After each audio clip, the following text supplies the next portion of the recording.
अस्सलाम वालेकुम, एडवोकेट मोहम्मद दाऊद। आज आप लोगों के साथ फिर बात करने का मौका मिल गया है। आपको बताना है, जैसे कि आपको पता है टैक्स रिटर्न्स का टाइम का आने वाला है।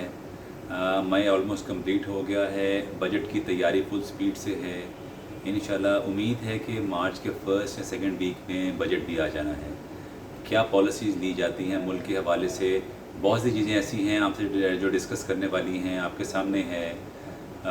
2 दिन पहले मुल्क की तारीख की सतह को टच किया पेट्रोल की प्राइस ने। उसके अलावा डॉलर को देख लें, डॉलर की प्राइस भी बहुत ज़्यादा राइज हो गई है। इसकी वजह को देखते हुए हम लोगों की बाइंग पावर और चीज़ों के हवाले से जो कुछ भी है काफ़ी मुश्किलात हो गई हैं। जैसे कि आपको पता है इसी तरह जो लोग अपनी चीज़ें बाय करते हैं किसी भी शक्ल में हो, चाहे पेट्रोल हो, चाहे कार हो, चाहे आपने प्रॉपर्टी या उसके अलावा आपने कोई प्लॉट वगैरह लेना हो, उसके अलावा घरेलू ज़रूरियात की चीज़ें, आपकी ग्रॉसरी आइटम्स हैं, इन चीज़ों की प्राइसें राइज़ हो जाने की वजह से हमारी बाइंग पावर में काफ़ी प्रॉब्लम आ गई है। और लोग खरीद तो रहे हैं बट उससे अपने घरेलू बजट्स काफ़ी इफ़ेक्ट हुए हैं। मैं चूँकि हम लोग कॉर्पोरेट मैटर्स को देखते हैं, कंपनी मैटर्स को देखते हैं और उसके अलावा टैक्सेशन मैटर्स को देखते हैं और सिविल मैटर्स को भी देखते हैं। इन चीज़ों में इस मुल्क की हालात बहुत अफेक्ट करते हैं। मुल्क में क्या हालात चल रहे हैं बिज़नेस के हवाले से, उसको चाहे वो कंपनी लेवल पे हो, चाहे इंडिविजुअल लेवल पे हो या पार्टनरशिप फर्म के लेवल पे हो, तमाम लोग जो कारोबार कर रहे हैं, जिस मर्ज़ी कारोबार से कंसर्न हो, चाहे मैन्युफैक्चरिंग लाइन हो, चाहे होलसेल की लाइन हो, चाहे रिटेल की लाइन हो, चाहे सर्विसेज की लाइन हो, ये सारे बिज़नेस बहुत अफेक्ट हो रहे हैं। अब उसकी वजह ये है बिज़नेस की सर्कुलेशन काफ़ी कम हो गई है, मार्केट में सेलिंग और परचेजिंग काफ़ी कम है। उसकी वजह ये है सारे अब इंतज़ार कर रहे हैं कि बजट क्या आता है, कौन कौन से नए टैक्सेस लगाए जाएंगे और किस तरीके से लेके चला जाएगा। बताने का एक्चुअली मकसद सिर्फ यही है। हम लोग बहुत सी चीज़ों को साथ साथ लेके चल रहे होते हैं।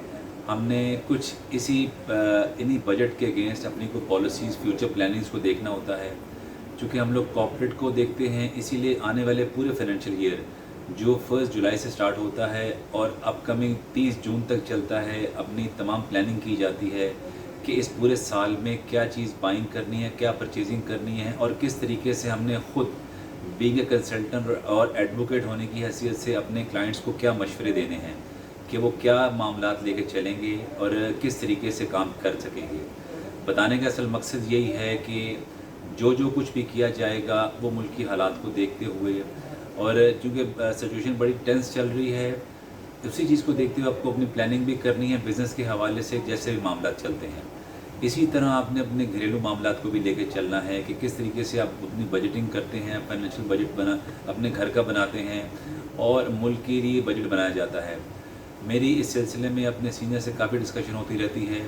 हम लोग कभी कभी इस बात का अक्सर ज़िक्र करते हैं कि कभी मौका मिले तो पाकिस्तान की वेल्थ स्टेटमेंट या पाकिस्तान की बैलेंस शीट देखने का मौका मिले तो पता चले कितने एसेट्स हैं, कितनी लायबिलिटीज़ हैं मुल्क के ऊपर, क्या IMF किस तरह देख रहा है, क्या वर्ल्ड बैंक लेके चलता है। इन सारी चीज़ों को हम लोग साथ साथ लेके चलते हैं। बताने का मकसद ये है, क्योंकि फाइनेंशियल एडवाइज़र होने की हैसियत से और कॉर्पोरेट कंसल्टेंट होने की हैसियत से मैं इन चीज़ों को बहुत डीपली फोकस करता हूँ कि किस तरीके से किसी इंडिविजुअल बंदे को या कंपनी को एडवाइस किया जाना है कि वो अपनी प्लानिंग किस तरीके से करे, क्या आने वाले वक्त में टैक्सेस के साथ किस तरीके से आपने टैकल अप करना है, क्या टैक्स की पॉलिसीज़ आ रही हैं, ये सारी की सारी चीज़ें बजट में अनाउंस की जाएंगी। बताने का सिर्फ मकसद ये है कि मेंटली तौर पे तैयार रहें कि बजट में क्या आना है और हम लोगों ने आने वाले पूरे साल के लिए किस तरीके से अपनी बजटिंग करनी है। Thank you.